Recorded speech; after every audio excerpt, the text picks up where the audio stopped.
United close August with 3 points via a comfortable afternoon against Newport. With 10 points on the board, the U's now sit 10th in the table. So are we starting to see the makings of a promotion challenging side, or were the fixture gods just kind to us? Hello, welcome everyone. This is Under the Abbey Stand, the review show. I'm Jordan Warland, and I'm looking forward to discussing a home win as satisfying as a skepasti at our sponsors, the Old Spring at number 1, Ferry Path. Hello. As always, we have a panel joining me today to talk about that victory against Newport. First up, fresh from Coldplay at Wembley, the scientist of football badges, here to talk all things yellow and how there's no need to fix views. It's Matt Caspell. Oh, what an intro that is. Not that happy being associated too heavily with Coldplay, to be honest. But if it's fine for Mark Bonner, mate, it's fine for you, yeah? Yeah, Bonds went. That's true. If it's good for Bonds, it's good for me. He's obviously got badges, I assume. I famously do not. So you were at Wembley, scoping it out. Fancy going back there, what, late April, early May next year, No, do you mate, reckon? we're going autos. Autos. I'll take a Good League Cup. response. I'll take a League Cup final. Shut me down. Shut me down with that autos talk. Yeah, Terrific. maybe Vertu as well. We could go loads, actually, couldn't we? Just non-stop, mate. Right, not to be outdone, my second panelist also likes music and went to see a gig that Mark Bonner also went to see. Everyone's favourite, your friend and mine, is Mr. Tom Walker. Evening, Tomo. Yeah, evening, mate. Good to be back again. What was that gig? I don't know, but you do like to remind people after maybe 1-2 mouthfuls of beer that you went to it. So what was it? Yeah, Oasis. Yeah, it's pretty good. It's pretty good, man. Hope Casper had a good night. Obviously, glad to see that he, finally got out of the habit of spending his weekends painting St George's crosses on roundabouts. I paint Denmark flags, mate. Must have been quite a gear change for you, to be fair. Absolutely. God, I don't know how we got to that. Absolutely scurrilous. Right, should we move on? Let's move on. We have much to talk about today. We will end the pod talking about transfers, and we're going to get a couple of caveats in, starting right now, that we are recording at 10 to 6 on a Sunday evening. So there's a good chance that by the time you listen to this, transfers might have been done and might have been happened. But yeah, we'll talk about transfers in a bit. But before then, we have an impressive home victory to dissect. Up to 10th in the table, another home win. I'm 2 wins for 2 in my new seat in the main stand, Tom Walker. Not that that's going to be your main hot take from Saturday, but we'll start with your thoughts on Saturday. How did you enjoy the game? I did enjoy the game. I think it was kind of the sort of game that I kind of expected. I thought League Two might look like, to be honest, for us. I think what we're seeing, even though it's only 6 games in, is that there is probably quite a big section of this division that we're just quite simply better than. And in particularly the home games against those teams, I'm thinking Cheltenham, I'm thinking Newport. You can probably throw Harrogate in there, even though obviously, we did drop points there. But in terms of the performance, clearly there were levels between the teams. And against Newport, it's probably the most stark example of it. Didn't really have to do anything too special to win really comfortably. Obviously, it's good that we managed to get the second goal and really kill the game off. But even at 1-0, I mean, you kind of thought Newport really they got what it takes to actually be able to really threaten us and really put us under the cosh. Like Colchester away, for example, maybe not existed in that section of the division, even if they've had a bit of an iffy start themselves. You felt like you had to work, to really come away from that game with all 3 points. Whereas against Newport, I just thought we just looked a class above them, really. And there's players that we had starting for us who just quite simply looked like those games are going to be a bit of a stroll. They're going to be a bit of a walk in the park. It's complete control, wasn't it, really? Pretty much from start to finish. I'm glad we got the breakthrough when we did. Obviously, a really well-timed goal. Scored, I guess, in good moments in the game. And it's one of those where I guess you could see a situation where even though we had total control, if we didn't score before half time, the longer that game goes on, the more frustrated you get. Maybe you start making erratic decisions in a final third, etc., etc. We've seen it play out time and time again. But it wasn't that. And it was real control. And I guess it's good that we managed to follow up a good result in midweek with another good result. We've talked a lot about that and appreciate it's cup to league, so maybe it's not exactly what we've been talking about, but I think it's a really good step in the right direction. Platform to build on, of course, with the clean sheet. It's one thing that we absolutely love. Another goal for Brophy, who is in it. I don't know what the exact stat is, but it was something like one goal in his first 150 appearances. Now it's 7 in his last 17. He's hitting pretty good numbers there. And he's getting in really good areas. I think we're seeing good performances from players that we've been waiting to see good performances from as well. I think Pelly Ruddock just looks quality, just looks like a touch of class, ball controlled things. Kai showed some really nice touches, a real kind of turn of pace as well, which is a bit of a threat.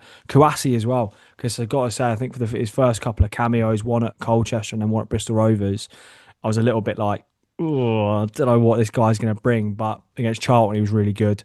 I thought he came on to really good effect at a really important time against Newport. So yeah, really good afternoon's work. Really comfortable, really enjoyable. Obviously, nice day at the Abbey, sun shining, coconuts playing, Paris fish pumping. I suppose you would say, what more can you ask? But you do have to kind of underline everything and caveat it all by saying Newport were bad, and Newport weren't the sort of team that should be causing us any trouble. So it's kind of, in a way, I don't want to sound too flippant or too backhanded about it, but it's kind of job done and not a lot more, really. But a job well done, definitely. Yeah, hard to disagree, and we're going to deep dive into some of those individual performances a little bit later. I guess the big difference about Saturday compared obviously to Harrogate and to Cheltenham was the fact that we'd got that second goal. So I think that's the pleasing thing for me, that we did seem to find, I don't know, a different gear without really getting out of what felt like third gear. It was, I don't know, almost unspectacular at times how efficient it was on Saturday Caspell. If that's a weird, I don't know, oxymoron or something there. Anyway, what were your takes on the game, Caspell? And could you please answer this question that we've had from Substack? Reminder to join our Coconut tier, where we have some excellent exclusive content there. But Tom on Substack asked, were Newport worse than Harrogate, or did we just dispatch them more efficiently this time? Yeah, I think it's probably a bit of both, to be honest. Tom touched on it there, and he's articulated the game really well, I would say. Newport were pretty bad, I thought, to be honest. A real lack of ambition, I felt like, from Newport to try and do basically anything in the entire game. I do think the timing of that first goal obviously really helped us. And I think obviously when you then compare to the Harrogate game, as you rightly pointed out, our big problem in that game is that we didn't put the game away. We didn't take the game away from them with a second goal. Doing that this time, maybe it came a bit later than you would like it to have done, but we really had restricted Newport to barely any meaningful chances whatsoever. I think their best chance of the game was actually when we were 2-0 up. It's a good save from Eastwood. So yeah, I think Tom's right. I was maybe a little bit more negative yesterday. I found it was a bit heavy going, the game, if you know what I mean. I thought it was a bit of a trudge, a bit thin on entertainment value. We were making, I guess, a few basic mistakes in that first half, not really finding the right connections. I think I know what you mean. I was a little bit bored. And I know that sounds ridiculous. It was like boredom meets frustration. It was a bit of I think what I was trying to say in the stand was a bit of like, Newport gonna be one of the easiest. This is gonna be one of our easiest games of the season. Newport at home, frankly, just based on the eye test.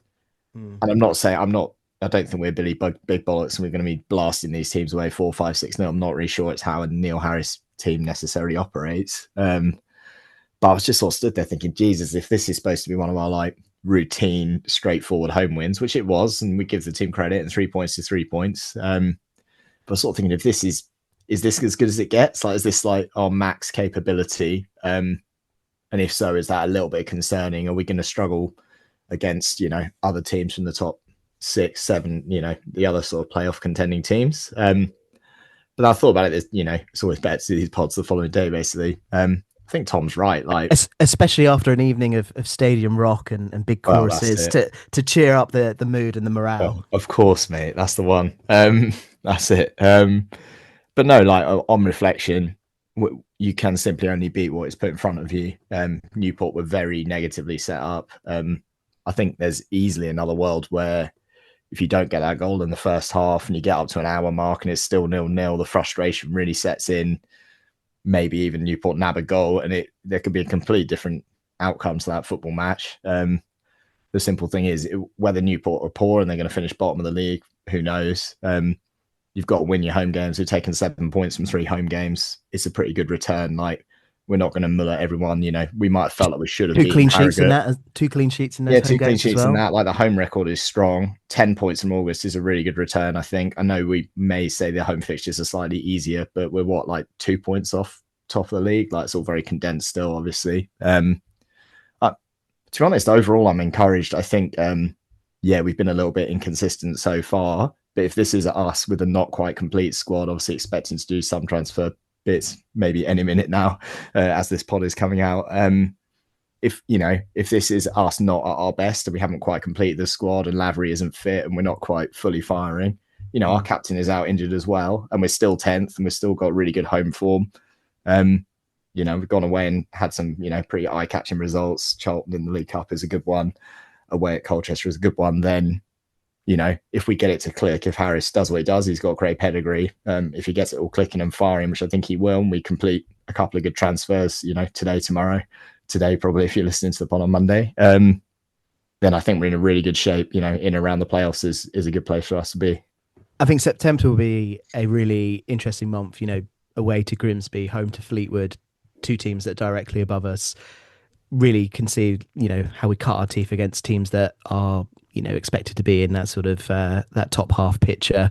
Because I guess the main criticism that you might have from the opening game so far is, the teams that we've played that are above us in the table. Swindon, we've lost.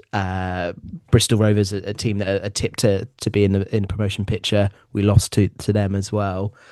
Obviously there's caveats and other things to sort of throw into those performances because it's not as clear cut as that. But it'd be interesting, I think, in September to see how we test ourselves against teams that have had a bit of a better start, doing better than like the likes of Harrogate and Newport, with no disrespect to them. Let's move on to the match action then. Caspell on the lineup. No real surprises. I think it's safe to say.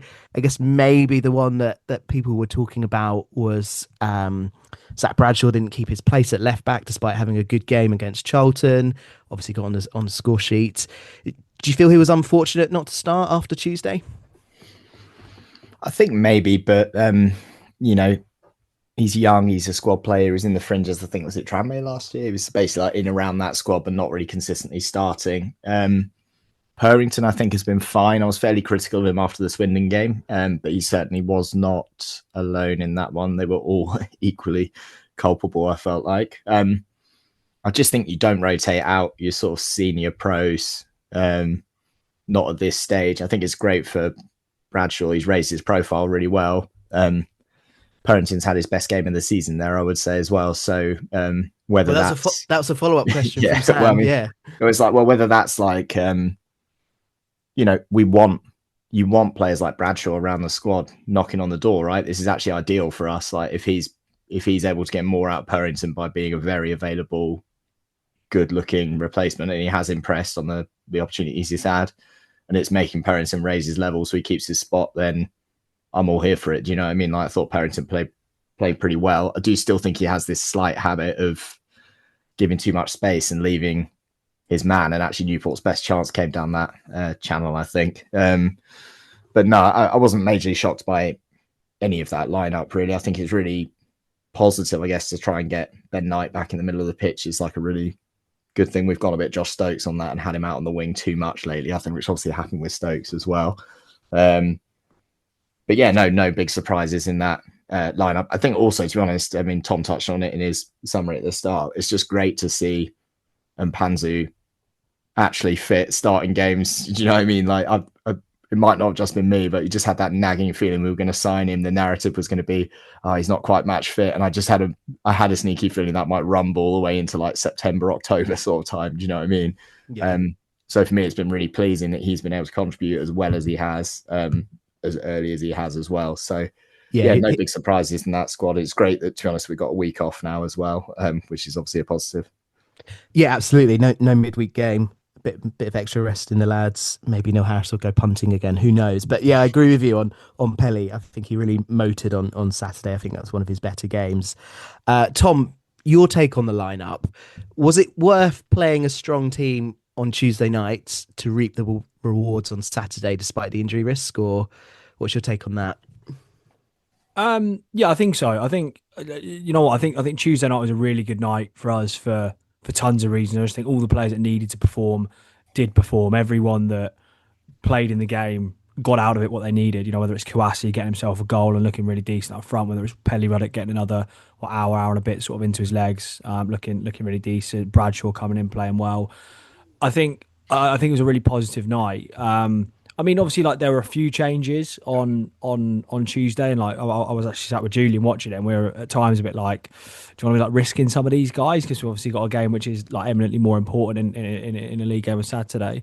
I guess there's part of it, you know, that's like that. I think particularly with someone like Pelly Ruddock, it's match fitness for him, right, or it has been match fitness. So in my mind, it kind of feels like that shouldn't take too long to build up quite quickly. It's not like he's coming off the back of like a big injury where you've got to be careful with minutes and careful with how much you play them. It's just like, in a way, playing as much as possible is probably the best thing for him, really, at the moment. Obviously, without like taking it to extremes of having him sort of playing 95 minutes every week.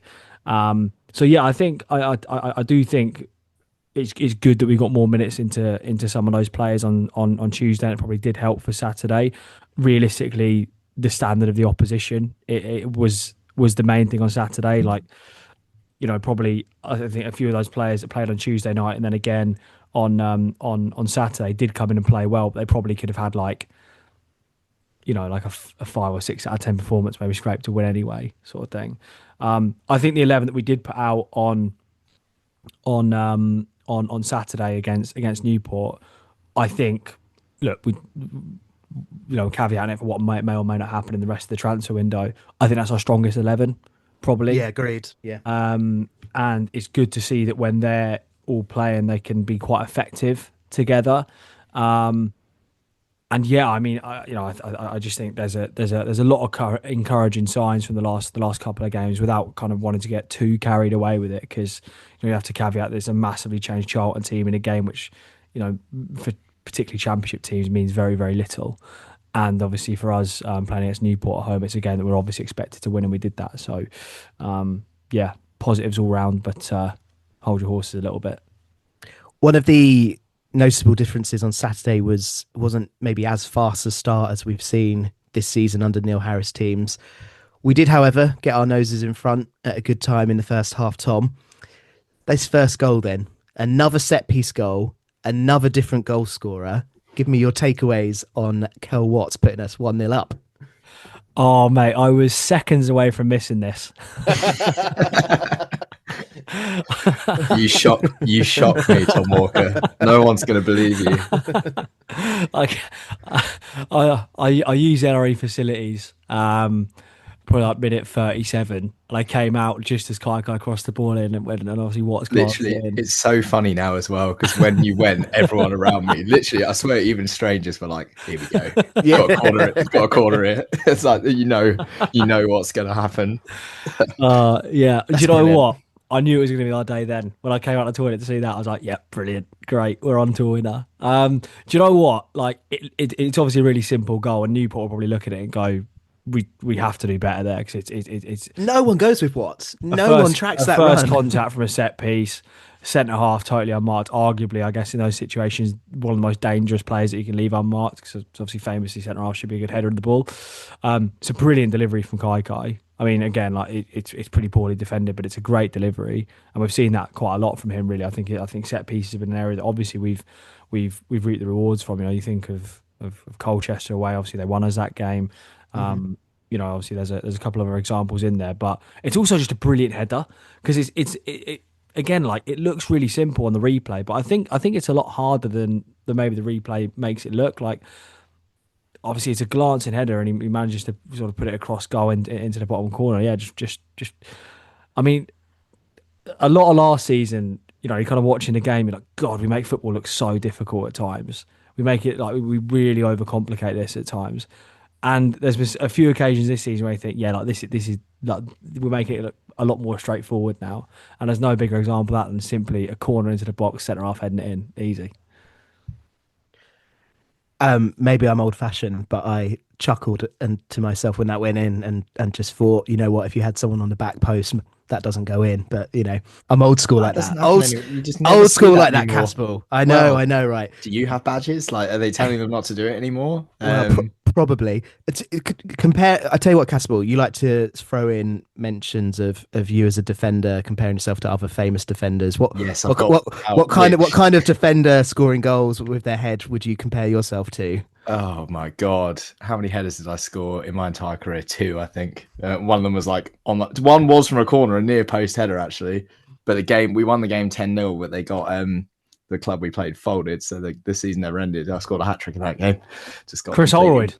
Completely wiped. Yeah, basically Holroyd. No screamer overhead kicks. But, you know, every time I score a header, it's pretty unbearable for everyone around me. No, mate. I mean, let's be serious. It's a great header from Watts. He jumps so high.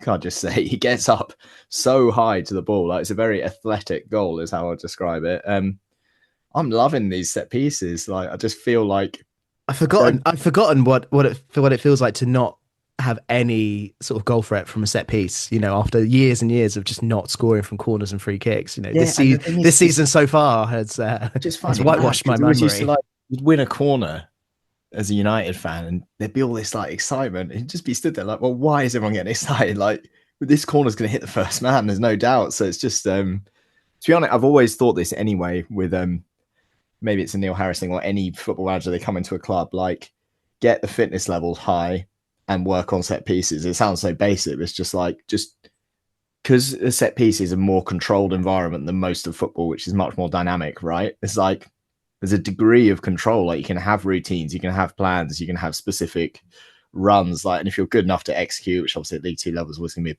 a bit of a question mark, then you should be a threat from set pieces, in my opinion. So it's really good to see that it's happening. I think both the centre backs have scored now, right? Job and Watts have both scored, which is just awesome. It's exactly what you want. And we've started to get goals coming from, is it 7 different players? We've got goals coming from across the team, basically. Like, I think you're right. I think Watts is the 7th.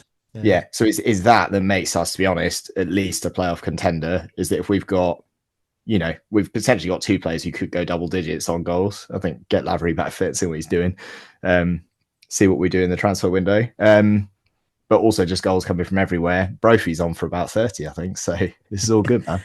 Right. Well, we'll get to Brophy in a second because we're going to talk about the second goal. And there's actually 2 parts to the second goal that I'd like us to discuss. And Caspell, you're up first with part 1, which is CUFC hitting the post. I'm the fluffer. I get to talk about the not. I'm talking about the goal, but not the actual goal. Well, no, to be fair, Kai picks out CUFC really well. The defending is derelict, I'm going to say, and this is a real thing I'm noticing in League Two, and we've obviously been guilty of it definitely at Swindon. The standards of some of the defending compared to League One is utterly atrocious. Kai literally just has to roll it to CUFC. CUFC's done nothing special. He's literally just stood on the edge of the box. I mean, he turns well. And to us, I thought he was a bit unlucky. I know, you know, he should score from there, frankly. But the turn, he drops his shoulder and he gets his shot away really quickly. Like, everything that CUFC did is pretty good. He's maybe slightly unfortunate. Just great to see Brophy in that position. I know Tom's going to talk about the goal, but on his weaker foot as well, really composed finish, if you know what I mean. So it was a really good contribution from CUFC. I was really impressed with him when he came on, actually. Well, we have a follow-up question on CUFC from Sam. Don't let me ruin the running order. Go on, Tom, talk about the goal then. No, Sam asks. Oh, right. no, part two question about CUFC. Sam asks, how much do we love the fact that he came on wearing a ripped shirt? I didn't clock this, obviously, but people have been talking about this. Where was it ripped? Like, sort of around the neck and the collar. Probably just because he's so massive and hard. Because his shirt rips. Yeah. Is that it? It's a bit sloppy, isn't it? Like, do we have to love that? Is it supposed to be endearing? I have no idea. I loved it. You're obviously not. You're obviously not impressed. Tom, you get the deciding vote. Yeah, I like it. Why not? There we go. Good stuff. Yeah. Okay, why not? Yeah. Great. So Caspell's very much more like shirt should be tucked in. So I play when I play golf, always tucked in. Yeah. I find this is, you know, when you go to Coldplay, you got to tuck your shirt in and sit down. Okay. Let's talk about the second part of the goal then, Tom. You The mentioned goal. him a bit. Yeah. The goal itself. Fucking hell. Yeah, you mentioned him earlier in the pods. Brophy pops up, tucks away the rebound, making a habit of being in the right place at the right time. Talk me through your thoughts on Brophy, and then we've also had a question from friend of the pod, Denton, who asks: Brophy playing better but not scoring goals, or Brophy playing terribly but scoring like he's Salah? What's your preference? I've got to say, I think the second bit of that's quite harsh. I don't think he's playing terribly. I think he's put in one or two slightly below par performances, but he's not been terrible this season, has he? It's not been the standards of last year. I think that's fair to say. No, that's fine. But like, well, I guess What do people want? What do they want? Well, he played really We well want the last Salah year, goals but every week. He Yeah, got absolutely slated for no end product. And now he's like on like record all-time goal scorer pace, and people are complaining. I don't get it, basically. I mean, I guess if you want like a genuine answer, I probably would prefer the end product without the performance because, like, realistically, that's what tells, right? Like at the end of it, would you rather be all fart no poo, or would you rather be So whatever the opposite of that is? It's a twice FSA nominated yeah. pod right there. Oh mate, it's cutting edge stuff. This, isn't it? It's really cutting edge stuff. It's broadcasting at its finest. Yeah, I mean, I think like it's great for Brophy because it has been a long time coming. I think like Harris has obviously been really good for him because this is coincided with him coming back to the club. Pretty much. I mean, maybe it's kind of correlation rather than causation, but it feels too coincidental for it not to have had some impact. Like you said, right place at the right time, but also just a bit more incisive as well. I mean, obviously, it would have been insane had he taken a touch and like passed it from where he was at when he picked up the rebound. But like we've seen him in good positions before and decided quite consciously not to take on a shot or not to give it a go, and that's where the frustration's been. I think 'cause it's like it's not even like you're not getting into decent areas at times. It's more just like how clinical can you be? How much can you take advantage of those situations? And it's great for him, because like as a winger, I mean, it puts you in a really good spot if you can be contributing. Well, I mean, really, you should be looking at contributing double-figure goals now, which is not only brilliant for Brophy, but like if you look at the squad as is, again, caveat that we don't know who may or may not be added before the window slams shut on Monday. But if you look at our centre forward options, you don't feel like there's someone in there who's going to put the ball in the back of that 20, 25 times. So again, it's a bit of a cliche, but goals across the team. And I think if you're not looking at strikers, you're looking at wingers to chip in with between sort of 7 and 10 goals. I think Kai's well capable of that, or you feel like he should be. Brophy was maybe the one you had, I guess in that respect, a slight concern over, but that feels like a distant memory now. End of last season, start of this season, getting in the right places, finishing well. And yeah, it just makes a difference. I mean, it's a shame that we're going to be without him against Oldham. Obviously, he'll be on international duty. A late call up by Thomas Tuchel, maybe. But yeah, really good stuff and a well taken finish. An important time as well, because I think even though we've talked about how really quite comfortable the afternoon was for us, and as poor as Newport were, you kind of learn the lesson from the Harrogate game, right? Of Definitely. it might feel comfortable, but it's comfortable until it's not, sort of thing. And yeah, a really good moment at a really good time in the game. To be fair, got to give Harris some credit for this as well. That switch to 4-4-2, the timing of that and the execution of that, and obviously Kouassi being involved in the goal.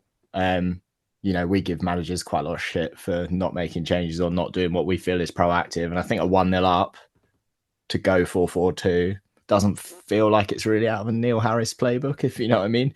Because it's quite a progressive, adventurous thing to do. Whereas, the alternate again is, we've seen some Harris teams try and close a game out with like 2 big banks of 4. Do you know what I mean? Like 10 men behind the ball style instead, which just invites pressure. So I thought tactically, since he's probably come back, I think that's probably one of the smartest things I've seen him execute, and it's really rewarding to see that work as well as it did. So credit to the gaffer for that one, I guess. Right, lots of positives from Saturday. One sort of partial downside, though, that I want to get your takes on.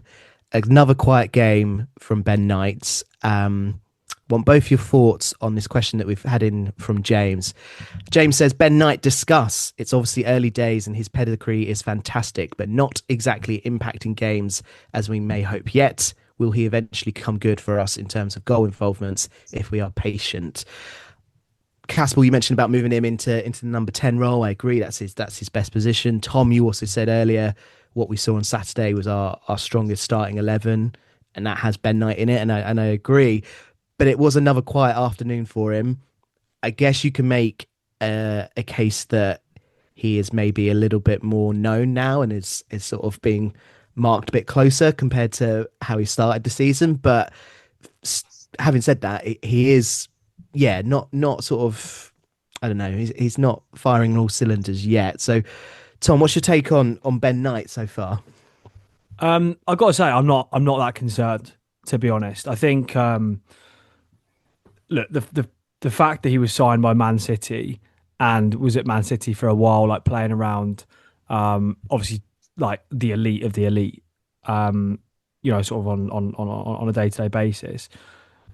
I feel like we may have let that mask the fact that I think Saturday was his like 14th senior appearance.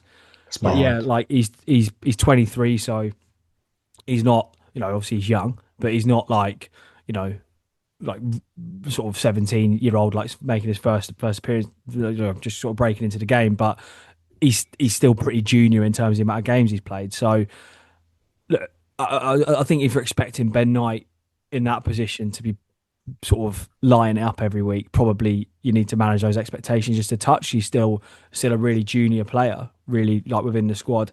Moments are going to come and go for him, and he might be a bit hit and miss. He'll blow hot and cold at times, but you invest in potential, right? And I think that's kind of what we've got with Ben Knight. There's going to be games where you watch him, and probably like the first game of the season where I think we were all coming out of that ground and discussing even on the pod afterwards, like, God, this guy's got a bit. This guy's got a bit, and has got to be a real talent. I think since then, I think he started in the league anyway, twice. I think that's not enough to draw a conclusion from. Like we're saying, like another quiet game, but like, yeah, like it's 2 out of 3, right? Like we're not talking about a massive sample size here, and also you have to then add to that the fact that he might not have made like a really telling contribution in terms of a goal or an assist or something, but he's part of a team that's won a game of football really comfortably, and obviously started the game at Cheltenham and pretty much ran the show, or against Cheltenham that is. So I would say again, just hold your horse on Ben Knight a little bit, give him time. The pedigree's there, the potential's there, everything's set up to suggest that he can still have a really good season, and I think he's one of those players where the upside potential of sticking with him and persevering with him just totally outweighs whatever sort of negative, in inverted commas, you might want to pull out and discuss of a slightly quiet day at the office against Cheltenham, against Newport rather. So yeah, not too concerned. Probably accurate that it was a quieter afternoon, but I think there'll be more to come. What about yourself, Caspell? No rush of blood to the head. Are you back? Yes, thank you. Are you backing Ben Knight to come good? George, you're in your absolute element with this. Yeah, he's a secret. He's a closet Coldplay fan. He's going to start naming like B-sides and stuff and out himself. it's like all his Christmases have come at once. Like a dog with two tails today, George. Wow. What kind of dog, Tom? No, don't. Don't. To be honest, Tom has done such a good job of answering that question that I don't have much more to add. I was literally looking for his. I knew it was a handful of games that he's played. I think last season he played 150 minutes of football, if that makes sense. So I think with Knight, it's like we've seen a few of these over the years where we've picked up players who their main experience before they've come to us is mostly like Premier League academy.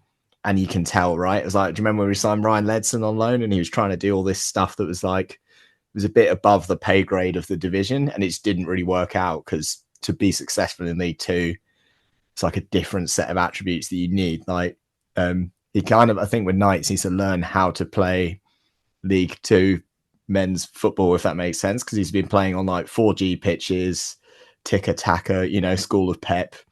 They've been pinging the ball around. Do you know what I mean? It's just like he's playing a totally different game now than he would have been at that academy phase of his career. I think it's the same in like Okadina. When he arrived, he looked very much like an academy product. Like you could tell there was raw talent in there, but he was used to having time and space and predictable bounces, which in League Two, you tend to get less of that, if you know what I mean. And I think Knight will just find his feet. You could tell alone from literally 10 minutes of that Cheltenham game, you're like, this guy is on a level above everyone else on this football pitch, frankly, in technical ability.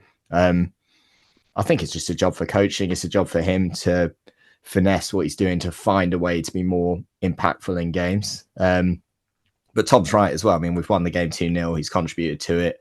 It's kind of good for us if we can have a moment where, him and Appere, to be fair, both had pretty quiet afternoons, but it wasn't a problem for us at all because we have got other parts of the team really firing at that time. So it's, in a way, it's a positive for us. Like, imagine what happens when he does work it out and figures it out, and he's going to have a good game. He's going to go and win. He'll win us a few football matches this season, I reckon. You'll look at the game afterwards and you'll be like, his contribution has won us this football match. So we'll see what happens. I feel like you two have put me in my place about Ben Oh, Knight. Jesus, no. You're just forcing it now. It's just a good album. It's a good album, that one. It's a good album. I'd be interested to see Ben Knight maybe switching out to the right. It felt like maybe he wants to sort of be out wide and cut in. So that might be something that we see as the season progresses. Anyway, let's move on. I couldn't bait Swindle on Thursday on the Thursday night but Friday released preview pod, for the record. Couldn't get him to comment on Lofty. Obviously, Kowalski came on. He was on the bench. He was involved in the goal, scored on Tuesday. No Loft on the bench today. Loft didn't get any minutes on Tuesday.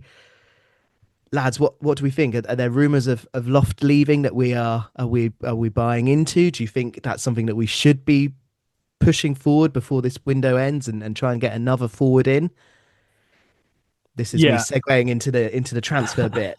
I mean, look, I think it's pretty blatantly obvious that if we can move Loft on, firstly, that's a good thing, and if we can replace him with someone who's actually decent, then that's as good a scenario as you could want. I think the fact that he didn't get any minutes in a cup game, even when we're 3-1 up against a championship team who had packed it in by that point, the fact he can't even make the bench against Newport at home, that's pretty telling that he's not going to be in the manager's plans. And look, I suppose the big question is, and maybe people might be listening to this now, might already know the answer to it, but can we get a taker? I think is really the key question. And do you know what? Like, a lot of this stuff isn't really Loft's fault, to be honest. But I do think that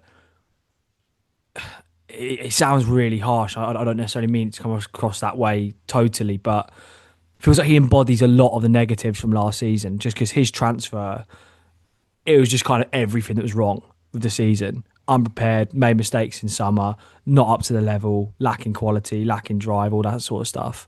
I'm sure he's a willing trier. I don't think he's ever come onto a football pitch and you've been like, God, he's lazy or anything like that. I don't think you could ever accuse him of that. But the fact of the matter is, we're a team that should be and hopefully are targeting a top 3 finish this season. He ain't that guy, unfortunately. And if you can move him on and bring somebody in with simply just more quality, then that has to be the thing to do. I will say as well, Kouassi's impressed me in the last couple of games. I mentioned it sort of earlier on in the pod, but first couple of cameos, I was a bit concerned. I was like, why are we signing this guy? So where's he come from? What's his role in the team going to be?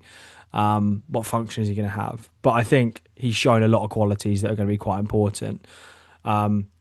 Look, we're going into deadline day, right? And I don't think there's a football club in the country that isn't sat there going, cool, we could do with another striker capable of putting the ball in the back of the net 15 or 20 times. But it does feel that's maybe the sort of striker we're lacking, who can be reliable and has a track record of scoring goals at any level, to be honest with you. Even if it's coming out of like an academy, even if it's somebody who has scored a lot of goals in lower leagues, in the non-league, for example. And yeah, I mean, I think if there's one bit of business well, maybe a winger as well, but I think if there's one bit of business you could do, if you said to me at the start of the window that you'd go into this, you'd sign someone at Appere showing really good qualities, you bring in CUFC who looks decent.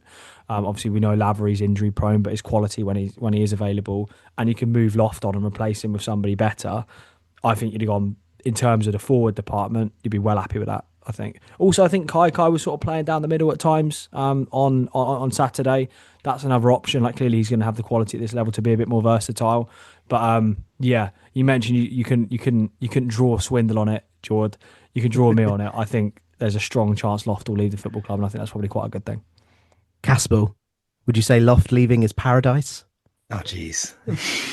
Do we have last to? one? I swear. Are you sure? Because I'm not sure that will be the last one. No, mate, I think it's a bit of a shame, to be honest. I actually feel a bit, they've got me feeling sorry for Lofty. Albeit it does sound like maybe he's, some of the rumours going around, he may have down tools slightly. It seems to be doing the rounds. So if that's the case, then it's a bit like, yeah, get him sent, basically. Tom's right. I mean, if we feel like at the moment we're a sort of playoff hunting side, we get this striker business right, you could absolutely be talking about the autos, I think, as a potential for us. So particularly if we're able to get Lavery fit and get him contributing, I have a feeling we'll manage Lavery a lot more carefully when he comes back. It's going to be a bit like the remember Barry Cawes last season, where it was like use him very sparingly but to very good effect, basically. So yeah, hopefully get that bit of business done. As you're listening to the pod, a clock emoji maybe appears on Twitter. Reminder, we're recording, it's what, 6:30 on It's a Sunday terrible idea, honestly. 6:30 on Sunday evening, so this could go out of date really quickly. I hope it does. But we have had a question from Jaden. I want both your thoughts on this one. How do you feel about the current squad?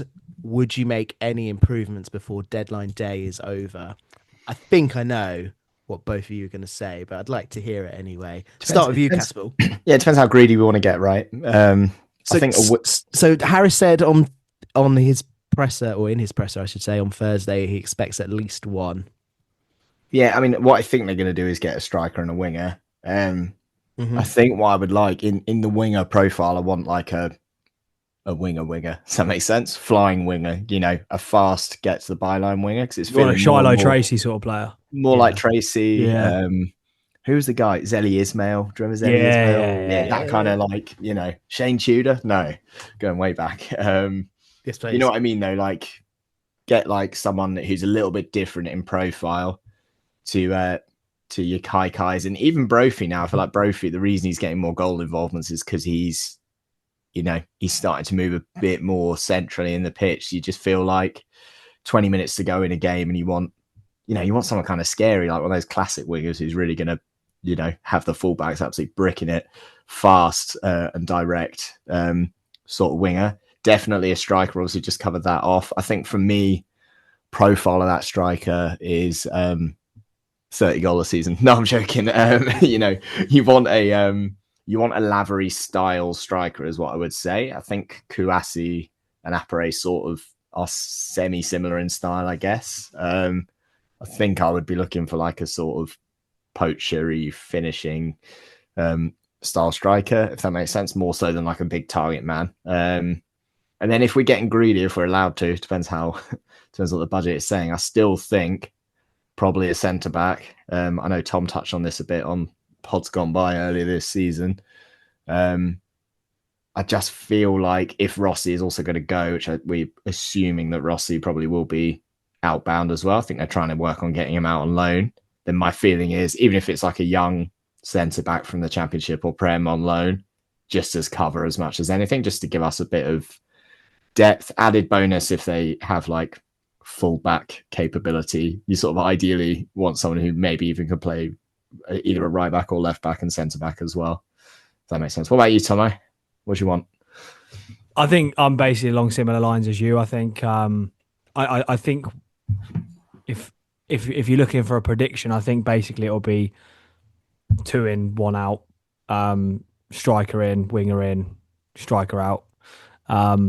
Yeah, I mean, look, the centre back thing is I would feel a lot more comfortable about this season if we brought in another really established centre back. But I mean, Job looks great since he's come back in.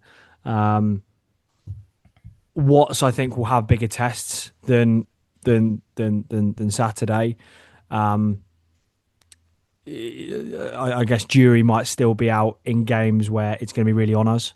I think Grimsby away will be like a really good marker for that, to be honest, for where he's at.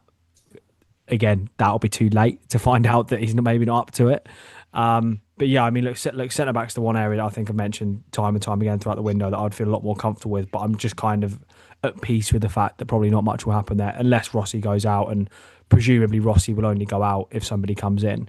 And again, I feel about that exactly the same as I do about Loft. I mean, if you can do something there and get out a player who I've never really been filled with confidence with, never really felt like he's ever going to have that sort of breakthrough with us. If you can move someone like that on and bring somebody of a really decent standard in, then that has to be a positive thing. But in terms of my expectations and what I think probably will be done, yeah, I think it'll be 2 in, 1 out.